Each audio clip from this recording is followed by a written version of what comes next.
enaniyet hakla, hakikatle aramıza girdiğinden dolayı kendi gönül dünyamıza küsuflar yaşattırıyoruz.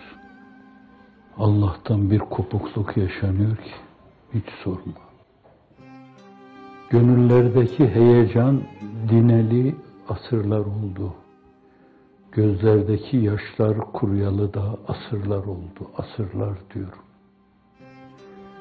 Ve o nispette bizim Allah'tan uzaklaşmamız da asırlar oldu. Sırtımızı ona dönünce kendi gölgemize takıldık. O da enaniyetimizdi.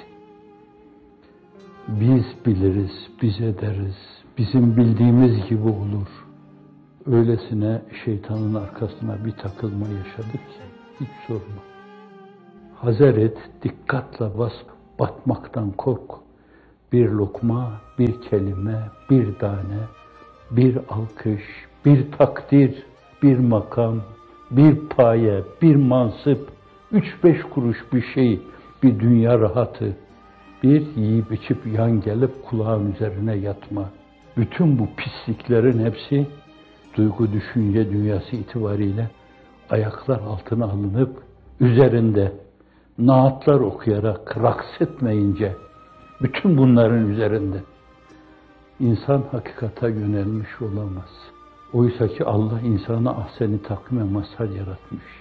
Bakılınca öyle muazzam bir varlıktır ki olsa olsa Rabb-ı ayna işte bu olabilir dedirtecek kadar. İnsan bu kadar şey almışsa bence mutlaka vereceği şeyler de olmalı bunun karşılığında. Allah'a yaptığımız kulluklar bizim gelecekte alacağımız şeylerin mukaddimesi değil. Biz mükafatımızı almışız çoktan, yaptığımız şeyler de onlara karşı sadece hamdü sena ve şükürden ibarettir. Çok şey düşüyor. Bugün hakka, hakikata dil beste olmuş insanlara çok şey düşüyor. Yeniden gönül dünyası itibarıyla bir dirilme düşüyor. Bugüne kadar yaptığı şeyleri bir kirlenme kabul ederek o kirlenmeleri gece kalkıp Rabbisiyle baş başa kalarak gözyaşlarıyla yıkamak düşüyor.